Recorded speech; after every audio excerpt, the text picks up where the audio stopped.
Hello everyone, good morning and welcome back to मेरा classes. कैसे हैं सभी? तो चलिए आज का सेशन स्टार्ट करते हैं। तो सबसे पहले मैं आपको डिटेल बता देती हूँ। अगर आप लोगों ने अभी तक प्रैक्टिस कोर्स परचेज नहीं किया है और अगर आप अभी अगस्त में जो 30 अगस्त को होने वाली असिस्टेंट प्रोफेसर मैथमेटिक्स की एग्जाम की प्रिपरेशन कर रहे हैं तो फटाफट से हमारा कोर्स परचेज कर लीजिए। ये जिसमें अगर आप सिर्फ प्रैक्टिस क्वेश्चन लेना चाहते हैं तो आपको क्या है, सभी पीवाईक्यूज मिलने वाले हैं एमपी के 2018 का, 22 का और 24 का। तीनों ही एमपीपीएससी असिस्टेंट प्रोफेसर के पेपर का सॉल्यूशन मिलेगा। साथ ही साथ जितने भी पॉसिबल क्वेश्चन है पर कोई यूनिट वाइज, हर एक यूनिट 10 ही यूनिट के यूनिट वाइज क्वेश्चंस आपको देखने को मिलेंगे। जितने भी प्रीवियस ईयर क्वेश्चन है उसके बाद आपको कंप्लीट सिलेबस के भी क्वेश्चन देखने को मिलेंगे। जितने भी असिस्टेंट प्रोफेसर के पेपर है, आरपीएससी का हो, एचपीएससी का हो, यूपीपीएससी का हो, सभी को हमने उसमें सोल्व किया है। तो इतना सारा आपको हमारे क्या है प्रैक्टिस कोर्स में मिल जाएगा, जिसमें आपको यूनिट वाइज और पीवाईक्यू और एमसीक्यू और सभी मिल जाएंगे बेस्ट फॉर आपकी जो एग्जाम है। और अगर आप थ्योरी लेक्चर भी परचेस करना चाहते हैं तो आप वो भी कर सकते हैं। दोनों की डिफरेंट डिफरेंट प्राइस है। ये हमारा जो यूट्यूब पे सेशन चल रहा है 2024 का, हम पेपर सोल्व कर रहे हैं। बीच में थोड़ा सा गैप हो गया था, सॉरी फॉर दैट। चलिए तो अब आगे से हम कोशिश करेंगे आपको हर वीक में जो है वीडियो देखने को मिल जाएगा। तो आज का सेशन स्टार्ट करते हैं। ये क्वेश्चन नंबर 31 है। इससे पहले के जो क्वेश्चन है हम प्रीवियस लेक्चर में कर चुके हैं, आपको इसी प्लेलिस्ट में मिल जाएगा देखने के लिए। तो चलिए ये क्वेश्चन है हमारा। अगर ए वेक्टर हमको दिया है a1 i a2 j a3 k then value of this expression. तो ये क्वेश्चन अगर आप मेरे साथ प्रैक्टिस सेशन में जुड़े हुए हैं तो मैं जितने स्टार बना रही हूँ उतनी बार हमको ऐसा पीवाईक्यू इसको कर चुके हैं। एटलीस्ट 3 बार हम इसको कर चुके हैं। टॉपिक वाइज में भी एक एग्जाम का पीवाईक्यू था, कंप्लीट सिलेबस में भी ये एपी का पीवाईक्यू था असिस्टेंट प्रोफेसर का, और उसके अलावा भी हम एक बार इसको कर चुके हैं। तो क्या है, ये क्वेश्चन तीसरी बार रिपीट हो रहा है। तो जिसको याद होगा उन्होंने तो डायरेक्ट आंसर टिक कर दिया होगा, जिसको याद नहीं है चलिए हम सॉल्व कर लेते हैं। हमने पहले दूसरी तरीके से सॉल्व किया था, क्वाइट लेंथी मेथड। आज हम थोड़ी शॉर्ट मेथड से करने की कोशिश करेंगे। हमारे पास एक फॉर्मूला होता है, वो होता है A vector cross B vector cross C vector बराबर फॉर्मूला होता है A vector dot C vector को पास में रखेंगे। ठीक है, ए और सी पास में रहेगा तो बी बाहर पहरेदारी करेगा, फिर माइनस लगा के हमारा होगा ए वेक्टर डॉट बी वेक्टर रहेगा पास में और सी वेक्टर बाहर पहरेदारी करेगा। ये हमारा क्या होता है, इसका फॉर्मूला होता है। तो बस इसी का हम यहाँ पर यूज करेंगे। कैसे करेंगे यूज वो देखिए। हम सबसे पहले इसमें जो एक्सप्रेशन है इसको थोड़ा थोड़ा हाफ में डिवाइड करेंगे। यानी पहले हम इतने की वैल्यू निकालेंगे, फिर इतने की वैल्यू निकालेंगे, फिर इतने की वैल्यू निकालेंगे और फिर तीनों को प्लस करेंगे। पहली टर्म है हमारी I cap cross A vector cross I cap. I cap हमेशा रहेगा यहाँ वेक्टर में। ये वाला फॉर्मूला अप्लाई करेंगे तो हमें क्या मिलेगा, पहले आई केप इंटू आई केप मिलेगा, ए वेक्टर बाहर रहेगा, माइनस लगा के आई के साथ ए वेक्टर रहेगा और एक आई केप हमारा बाहर रहेगा। तो देखिए सेम सेम का डॉट प्रोडक्ट तो 1 होता है, ये हमें पता है कि आई का आई के साथ प्रोडक्ट करें या जे का जे के साथ प्रोडक्ट करें या के का के साथ प्रोडक्ट करें हमें 1 मिलता है। तो ये तो हो गया हमारा 1 माइनस आई इंटू ए कितना होगा। तो देखिए आई वेक्टर इंटू ए वेक्टर, आई तो आई है हमारा, ए क्या है हमारा a1 आई के, a2 जे के और a3 के है। जब ये आई अंदर जाएगा तो ये सेम सेम का तो 1 हो जाएगा, ठीक है डॉट प्रोडक्ट। लेकिन जब आई जे के पास जाएगा डिफरेंट डिफरेंट का क्या होता है 0 हो जाता है। तो यहां से हमारा क्या हो जाएगा 0 हो जाएगा।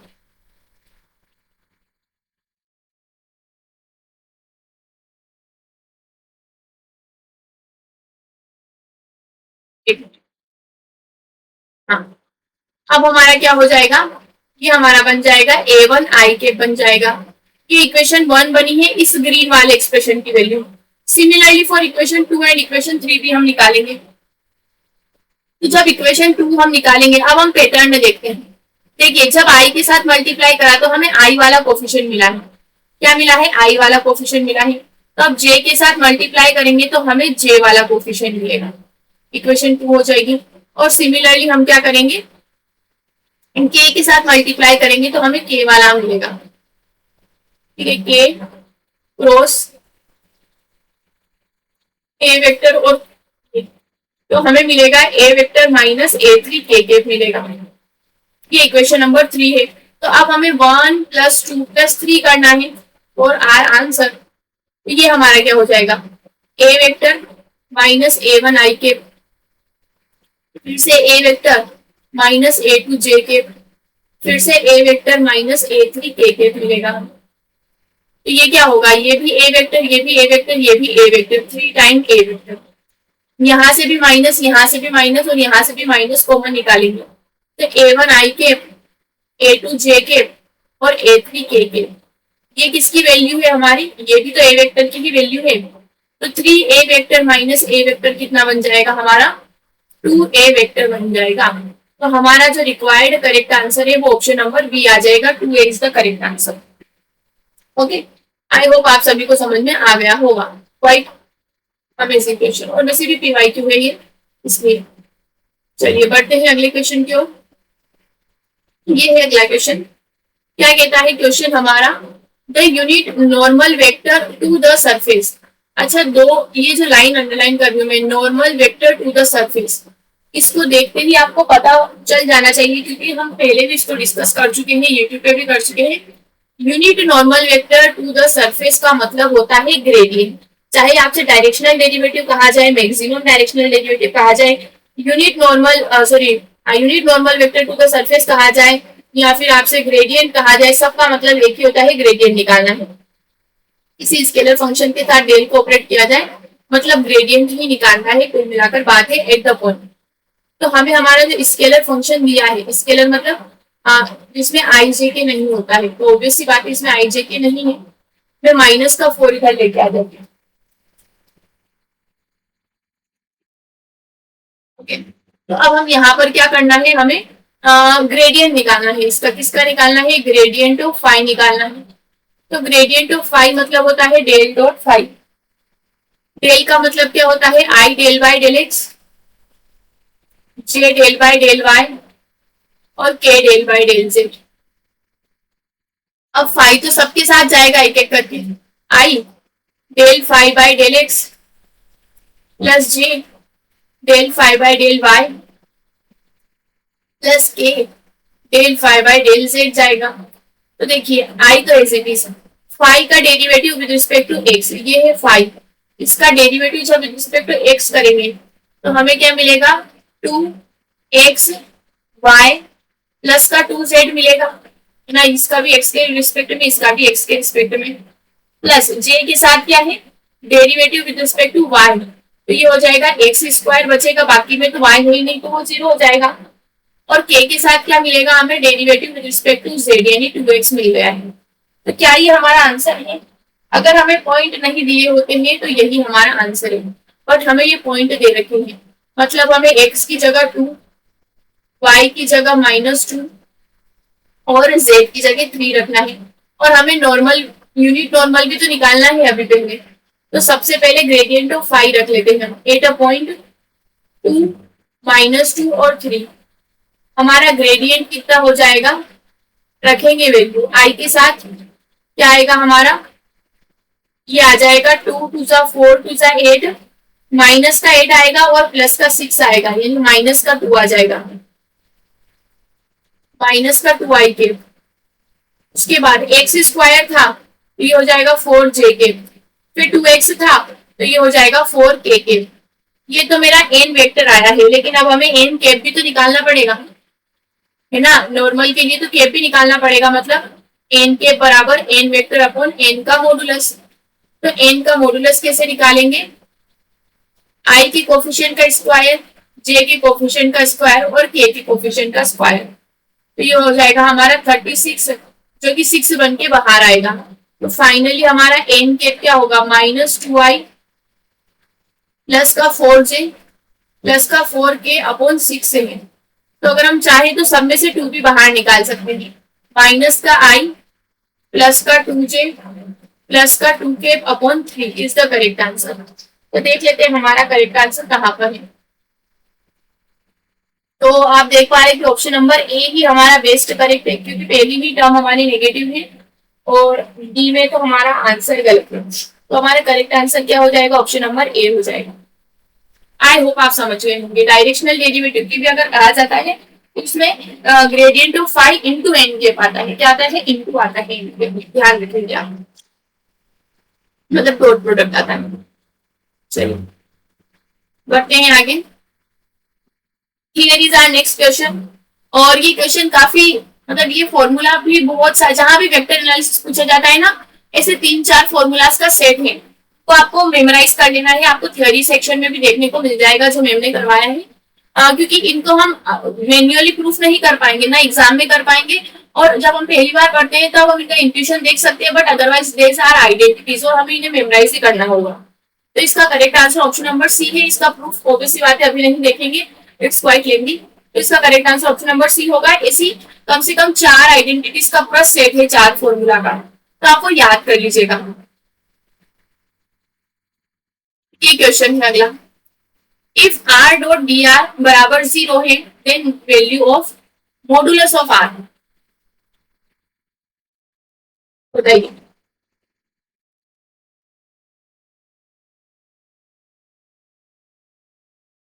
देखिए आर सबसे पहले क्या होता है वो देख लीजिए। आर इन्होंने वैसे तो खुद ही दिया है, बट बहुत सारी जगह पोजीशन वेक्टर आर दिया ही नहीं रहता है, तो आपको स्टैंडर्ड वैल्यू पता होनी चाहिए आर की, यही होती है एक्स आई वाई जे और जेड के। हमें निकालना है मॉडुलस ऑफ आर। तो मॉडुलस ऑफ आर होता है हमारा root x square y square z square. तो क्या यही हमारा आंसर हो जाएगा? नहीं, हमें इसे फाइंड आउट भी तो करना है, क्योंकि हमें एक एक्स्ट्रा कंडीशन भी दी है। तो सबसे पहले हमें डी आर भी निकालना होगा। डी आर होगा हमारा डी एक्स आई के, डी वाई जे के जे के और डी जेड के होगा। अब हमें आर डॉट डी आर भी तो निकालना पड़ेगा। तो देखिए आई का आई के साथ होगा तो एक से डी एक्स बच जाएगा। उसके बाद y का dy के साथ होगा, j का j के साथ 1 हो जाएगा और z dz होगा। और इस पूरे की वैल्यू क्या दी है हमको? 0 दी है। तो अब हम 0 दी है वैल्यू, तो हम क्या करेंगे, दोनों साइड क्या करेंगे, इंटीग्रेट कर देंगे। मतलब इंटीग्रेशन एक से dx y dy और z dz कर देंगे, तो बराबर में हमें कांस्टेंट मिल जाएगा। तो ये हमें मिलेगा एक्स स्क्वायर अपॉन 2, है ना, कांस्टेंट आना है। Y square upon 2 z square upon 2, मान लीजिए कांस्टेंट कितना आना है के, तो मैं सबके डिवाइड से जो ये 2 है उसको उधर भेज देंगे। तो x square plus y square plus z square बराबर 2k हो जाएगा, जिसको मैंने क्या नाम दे दिया, फिर से कांस्टेंट सी नाम दे दिया, या फिर ऐसा ही रहने दो। अब मैं क्या करूंगी, मुझे वैल्यू निकालनी है मॉडुलस ऑफ आर वेक्टर की, मतलब मुझे इन सबके ऊपर रूट चाहिए, तो मैं दोनों तरफ रूट अप्लाई कर देती हूँ। X square y square z square बराबर रूट 2k कर दिया और इसको मैंने एक सी मान लिया कांस्टेंट। तो अल्टीमेटली मेरा आंसर कितना आया, मॉडुलस ऑफ आर वेक्टर मेरा एक कांस्टेंट निकल के आया है। क्या निकल के आया है? कांस्टेंट। तो जिन्होंने भी हड़बड़ी में टिक किया होगा ऑप्शन नंबर बी, वो सरासर गलत निकला होगा। इसका correct answer option number D है।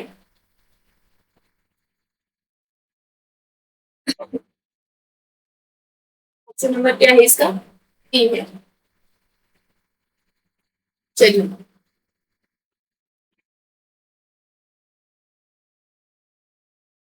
ये रहा अगला क्वेश्चन। क्या कहता है हमारा अगला क्वेश्चन, देखिए आप। If S be any closed surface, V is the volume enclosed by this surface and F vector हमको दिया है, तो हमें double integral surface integral F vector n के ds निकालना है। तो सिंपल सी बात है, वेक्टर एनालिसिस में 3 थ्योरम होती है, स्टोक थ्योरम, ग्रीन थ्योरम और गॉस डाइवर्जेंस थ्योरम। तो इस थ्योरम की जो बनावट है, स्टेटमेंट की बनावट को देखकर आपको समझ जाना चाहिए था कि किसके बारे में बात हो रही है। यहाँ पर one and only Gauss divergent theorem की बात हो रही, डाइवर्जेंस थ्योरम ना, वो गॉस डाइवर्जेंस थ्योरम, जिसका कहना है कि double integral s f vector n cap d s अगर हमको दिया हो, तो वो होता है volume integral divergent of f vector into d v, ये हमारा क्या होता है, बाय गॉस डाइवर्जेंस थ्योरम, ये हमारा स्टेटमेंट होता है। तो हमें क्या निकालना है, डाइवर्जेंस ऑफ एफ वेक्टर निकालना है, फिर उसका हमें वॉल्यूम इंटीग्रल निकालना है। तो सबसे पहले डाइवर्जेंस ऑफ एफ वेक्टर निकालते हैं। डाइवर्जेंस का मतलब होता है del vector dot F vector. तो डेल तो आपको पता है क्या होता है, I del by del X, J del by del Y और K del by del Z. F vector हमको क्या दिया है, एक्स आई के, 2y जे के और 3z के दिया है। तो अब हमें इन दोनों का मल्टीप्लाई करना है, तो किस तरीके से होगा, आई वाले का आई वाले के साथ होगा। तो x का partial derivative with respect to x 1 आएगा, फिर 2 आएगा और फिर 3 आएगा। ये इतना फेमस है ना कि मैंने डायरेक्ट लिख दिया है ना। y का डेरिवेटिव विद 2y का derivative with respect to y करेंगे, यहाँ पर देखिए, ये देखिए सबसे पहले इसका x का derivative with respect to x 1 होगा और 2y का derivative with respect to y होगा और फिर z का derivative with respect to 3z का derivative with respect to z होगा।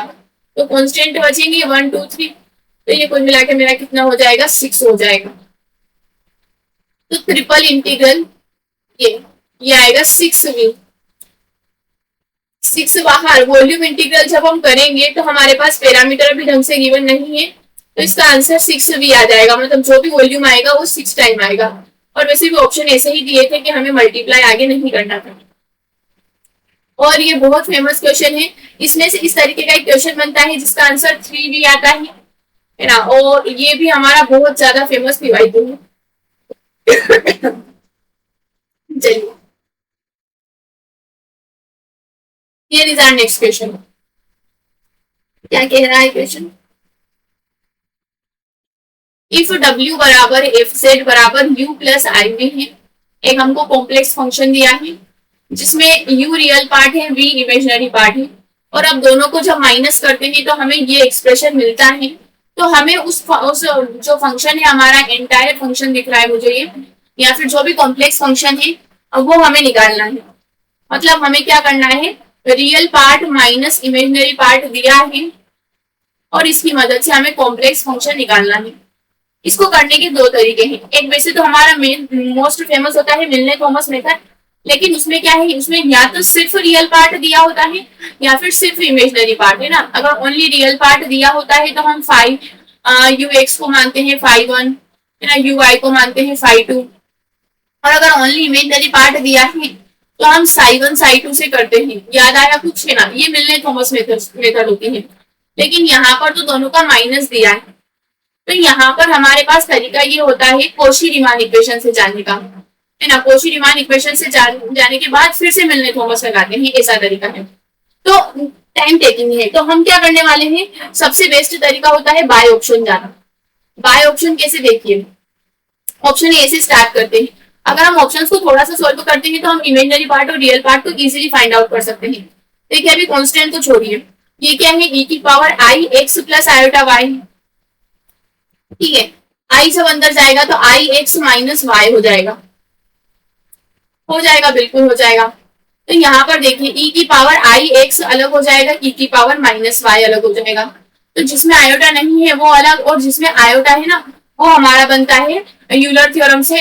यूलर में डी माइवर नाम भूल गए थे, यूलर थ्योरम में वैसी बातें नाम कैसे भूल गए थे, यूलर थ्योरम से है ना, आइलरियन यूलर थ्योरम से। e की पावर आई एक्स क्या होगा, cos x plus iota sine x. लेकिन यहाँ पर देखिए, यहाँ पर मेरा एंगल क्या बन रहा है, एक्स बन रहा है मतलब थीटा, और यहाँ पर मेरा एंगल क्या बन रहा है, वाई बन रहा है। मतलब ऑप्शन नंबर ए हमारा सरासर गलत है। ऑप्शन नंबर ए हो ही नहीं सकता, रियल और इमेजिनरी पार्ट यहाँ पर हम कर ही नहीं पाएंगे। ऑप्शन नंबर बी की तरफ जाते हैं। बी क्या है, e की पावर माइनस जेड, यानी e की पावर माइनस का x minus iota Y. e की पावर माइनस एक्स एक तरफ, e की पावर आयोटा वाई माइनस का अलग, ठीक है। तो ये क्या हो जाएगा, e की पावर माइनस एक्स बाहर निकल के आ जाएगा, cos Y minus iota sine Y हो जाएगा। बट हमारा जो बाहर निकल के आया है वो तो e की पावर एक्स निकल के आया है, माइनस एक्स थोड़ी निकल के आया है। तो ये भी हमारा गलत हो जाएगा। और ऑप्शन डी तो वैसे भी गलत होना है, क्योंकि जब हम इसको एक्सपांड करेंगे sine x plus iota y से, तो हमें इन साइन और कोस के साथ एक्स्ट्रा टर्म भी तो मिलनी चाहिए जब हम इसको साइन ए प्लस बी के फॉर्मूले से एक्सपांड करेंगे, वो भी हमको देखने को नहीं मिल रही है। तो हमारा करेक्ट आंसर क्या है, ऑप्शन नंबर सी है। और हम वेरीफाई भी कर सकते हैं। e की पावर z को हम क्या लिखेंगे, e की power x plus iota Y, e की पावर x एक तरफ, e की पावर आयोटा y एक तरफ, जो कि बनेगा e की पावर x कोस y plus iota sine y। यहां से क्या करेंगे, e की पावर x कोस y एक तरफ प्लस आयोटा के साथ e की पावर x साइन y एक तरफ। तो आप देख पा रहे हैं ये मेरा रियल पार्ट है, ये मेरा इमेजिनरी पार्ट है। तो जब मैं रियल माइनस इमेजिनरी करूंगी तो दोनों में से e की power x common, cos y minus iota sine y minus sine y एक तरफ। तो बेस्ट अगर हम इसमें आंसर देखें, हालांकि हमने कांस्टेंट को तो छोड़ ही दिया है, लेकिन अगर बेस्ट आंसर देखें तो भी ऑप्शन नंबर सी ही हमारा बन रहा है, बाकी नहीं बन रही है। ठीक है, चलिए मूव अहेड, आगे बढ़ा जाए। Here is our next question. Question says that expansion of f z in a Laurent series valid for this region. हमें जो रीजन दिया है, यूनिट डिस्क दी है modulus of z less than 1। इस रीजन में हमें क्या करना है, ये जो कॉम्प्लेक्स फंक्शन दिया है हमें इसको लोरेंट सीरीज एक्सपांशन लगाना है। तो लोरेंट सीरीज एक्सपांशन करने के बहुत से तरीके होते हैं। सबसे बेस्ट तरीका है जो मैं हमेशा से यूज करती आई हूँ और आपको भी बताती आई हूँ, वो होता है एक लाइन जो हमने हमारे टाइम पे याद करी थी, आई थिंक ग्रेजुएशन या पोस्ट ग्रेजुएशन में करी होगी। लोरेंट सीरीज हम थर्ड ईयर ऑफ ग्रेजुएशन में भी देखते हैं, पोस्ट ग्रेजुएशन देखते हैं जहां भी। तो वो जो बड़ा वाला होता है हम रीजन में देखते हैं, जो बड़ा वाला है वो साइन के साथ बाहर, ये दो चीजें हम करते हैं। तो सबसे पहले तो हम इसका पार्शियल फ्रैक्शन कर लेते हैं। तो पार्शियल फ्रैक्शन कैसे करते हैं आप जानते हैं, मैं आपको होमवर्क में देती हूँ पार्शियल फ्रैक्शन। इसका पार्शियल फ्रैक्शन ये निकल के आएगा। अब इसमें हम क्या करते हैं, जो बड़ा वाला टर्म होता है, इन दोनों में जो बड़ा वाला है, ऐसे ही मतलब मोटे मोटे तौर पर कहते हैं बड़ा वाला साइन के साथ बाहर।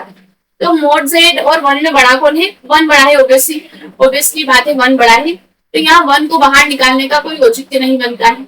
अब यहाँ वन और मोड जेड और छोटा है वन से, तो जो वन से छोटा है वो थ्री से तो ऑब्वियसली छोटा होगा ही सही। तो यहाँ पर थ्री को बाहर निकालेंगे और वो भी साइन यानी कि प्लस के साथ बाहर निकालेंगे। तो ये हो जाएगा one plus Z upon three ना, जो वन से छोटा है वो थ्री से तो छोटा होगा ही सही। तो हमें ये मिल गया है सीरीज एक्सपांशन। अब हमें इसे क्या करना है, ओपन कर देना है। वन प्लस जेड का इनवर्स हो जाएगा, माइनस का वन अपॉन थ्री बाहर, one plus Z upon three का इनवर्स हो जाएगा। ये हो गया, ठीक है। अब हमें क्या करना पड़ेगा, इसे ओपन करना पड़ेगा। One upon two as it is, one plus x का इनवर्स क्या होता है, जब प्लस होता है ना तो अल्टरनेटिंग साइन हमको देखने को मिलते हैं, ये इस तरीके से।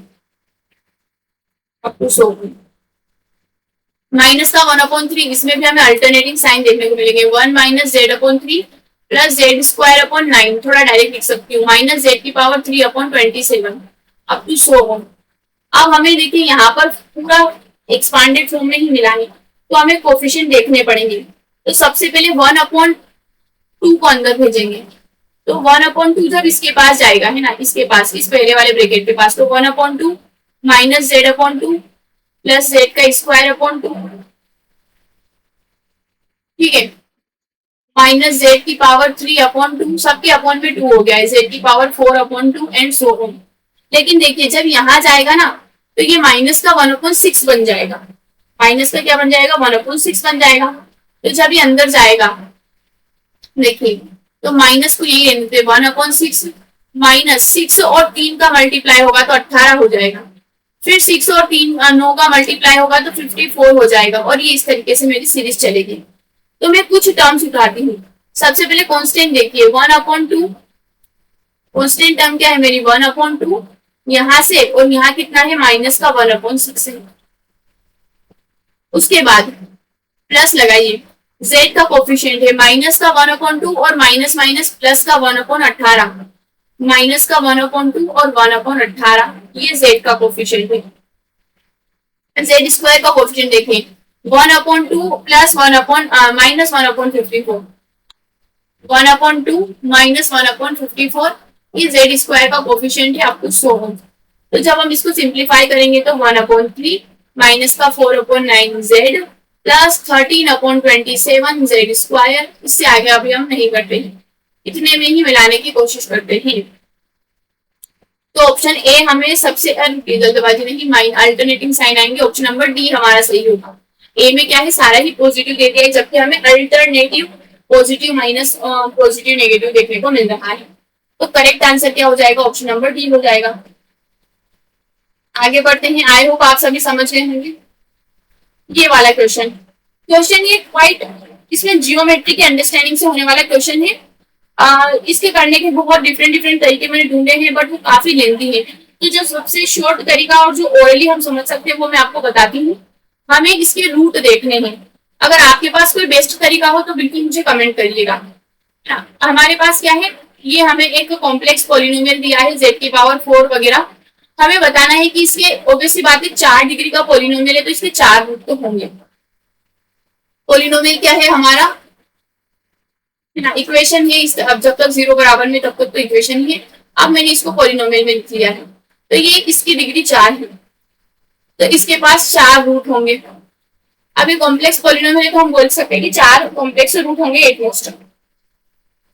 तो हमारे क्या है, अब हमें देखना है कि इसके रूट का जो डिस्ट्रीब्यूशन है, ये जो हमारा कॉम्प्लेक्स प्लेन है ना, ये है real axis, imaginary axis, first quadrant, second quadrant, third quadrant and fourth quadrant. तो इनमें हमें इसका डिस्ट्रीब्यूशन देखना है।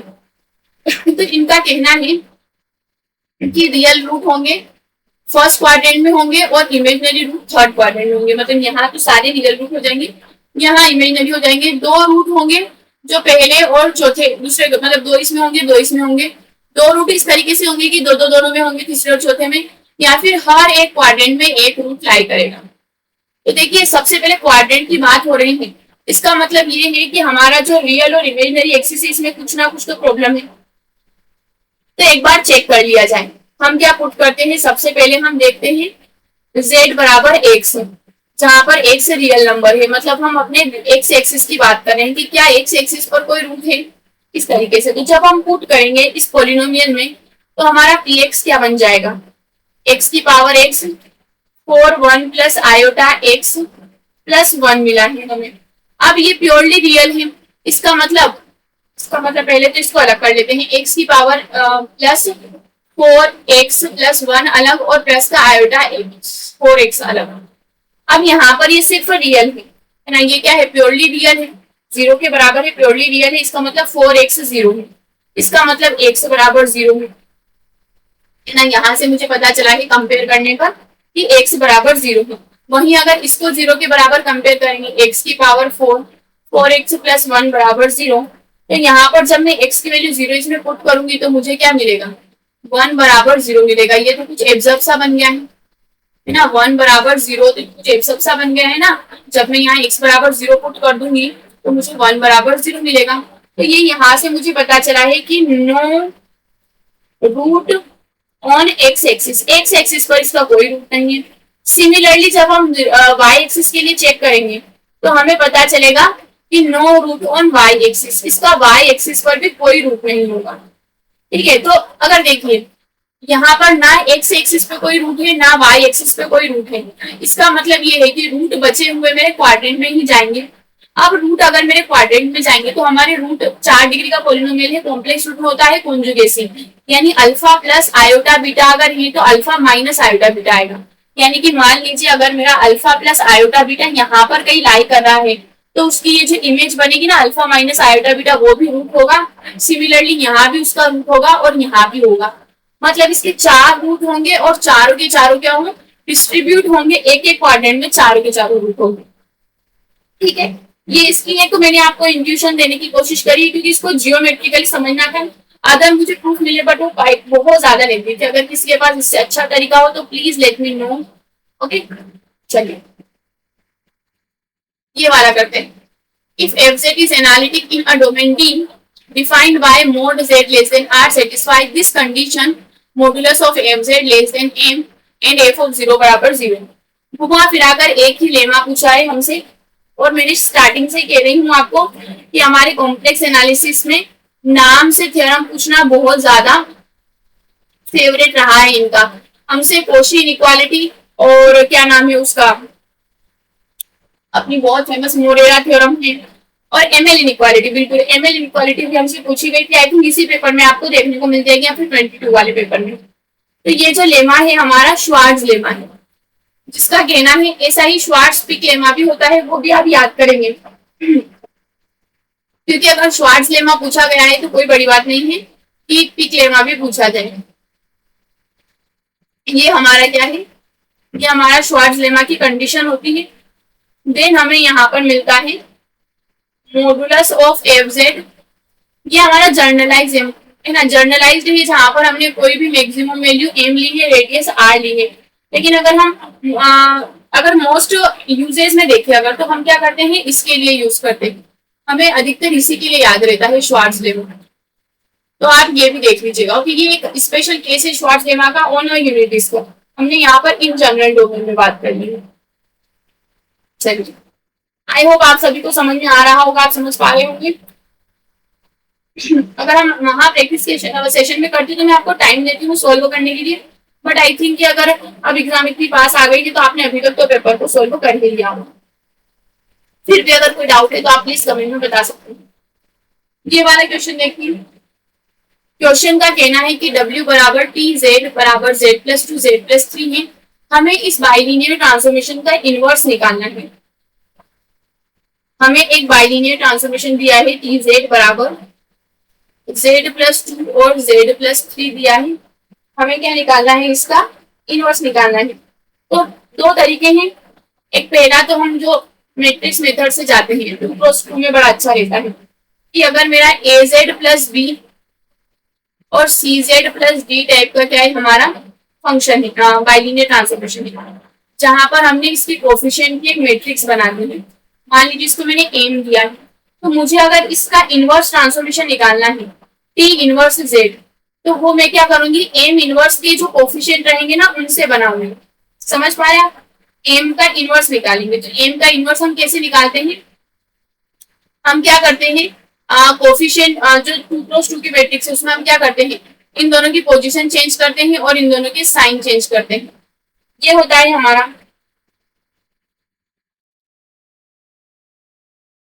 एक मिनट, ये एम इनवर्स नहीं कहेंगे, हम इसे एडजॉइंट ऑफ एम कहेंगे, क्योंकि एम इनवर्स में तो हम डिटर्मिनेंट भी लेते हैं ना, एडजॉइंट ऑफ एम से निकालेंगे। तो यहाँ पर हमारा क्या होगा, मैट्रिक्स कैसी बन रही है हमारी,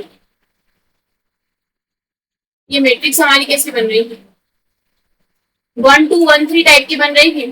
तो हम क्या करेंगे, इन दोनों की तो जगह चेंज करेंगे और इन दोनों का साइन चेंज कर देंगे। ये हमारे अब कोफिशिएंट बन जाएंगे टी इनवर्स के। तो यहाँ से हमारा टी इनवर्स जेड क्या बनेगा, 2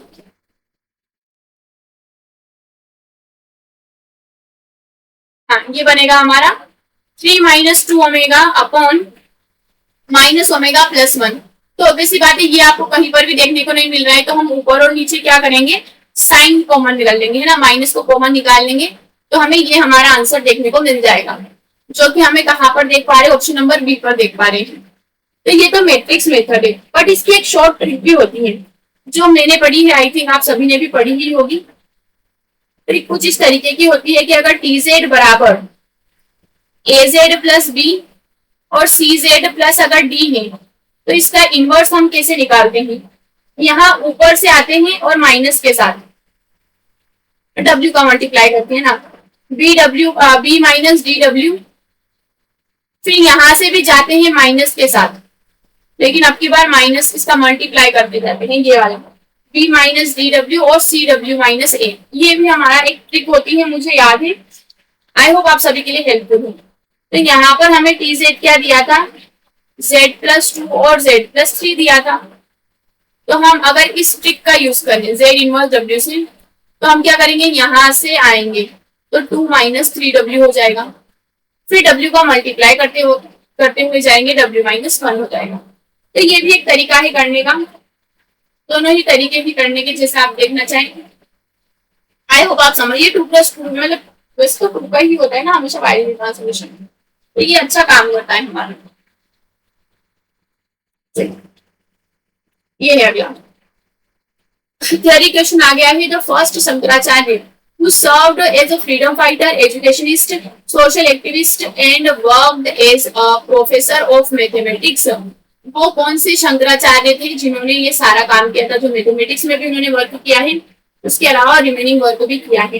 तो अगर आपको इनमें कंफ्यूजन हो तो आपने कम से कम सिलेबस तो पढ़ा ही होगा।